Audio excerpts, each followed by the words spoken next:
প্রথম হামলাটা কিসে আসলো? বাবা বিরুদ্ধে চলে গেল, মা বিরুদ্ধে গেল, প্রতিবেশী বিরুদ্ধে গেল, সমাজ বিরুদ্ধে গেল, সারা রাষ্ট্র বিরুদ্ধে গেল। একমাত্র ইব্রাহিম পয়গম্বর আলাইহিস সালাতু ওয়াস সালাম তার ইস্তেকামত ছিল তার ঈমানের উপরে।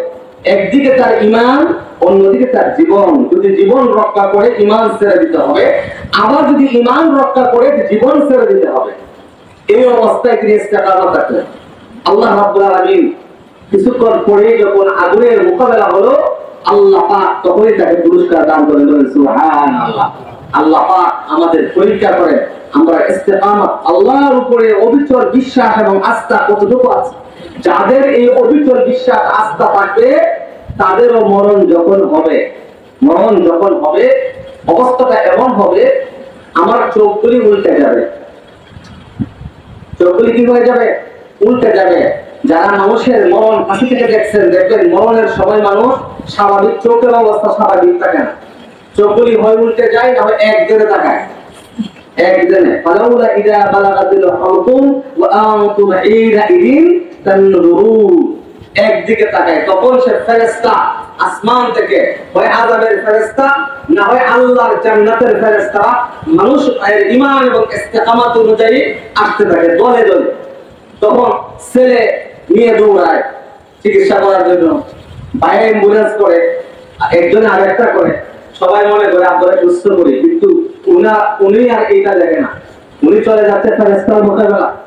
এই কঠিন মুমূর্ষ অবস্থায় আল্লাহ রাব্বুল আলামিন সুসংবাদ দিয়েছেন, ও ঈমানদার মুমিনরা, ইন্নাল্লাযীনা ক্বালু রাব্বুনাল্লাহ সুম্মা ইসতাকামু তাতানাজ্জালু আলাইহিমুল মালায়েকা। কঠিন সময়ে ছেলের সাথে মরণের কথা হয় না, যে আমি মারা যাচ্ছি, মরতেছি, আমার হায়াত, আমার রূহ বের হচ্ছে, এটা কেউ বলতে পারে না। তখন ফেরেশতা আসে, তার সাথে যুদ্ধ মোকাবেলা হয়। শয়তানের নামক ফেরেশতারা আসে, কঠিন কঠিন ফেরেশতারা আসে। এই মোকাবেলার সময়ে যাদের এই রকম দ্বীনের কাজে আগ্রহ আছে, আল্লাহ বলেন এই কঠিন মুমূর্ষ অবস্থায় কয়েকজন ফেরেশতা এসে বলে, আল্লাহ তাখাফু ওয়া লা তাহজানু, তুমি যে ঘাবড়ায় গেছো এই অবস্থা দেখে, চোখ তোমার উল্টে গেছে, আল্লাহ তাখাফু ওয়া লা তাহজানু, তোমার কোনো ভয় নাই, তোমার কোনো চিন্তা নাই। আল্লাহ তাখাফু ওয়া লা তাহজানু, ভয় করো না, চিন্তা করো না, টেনশন করো না।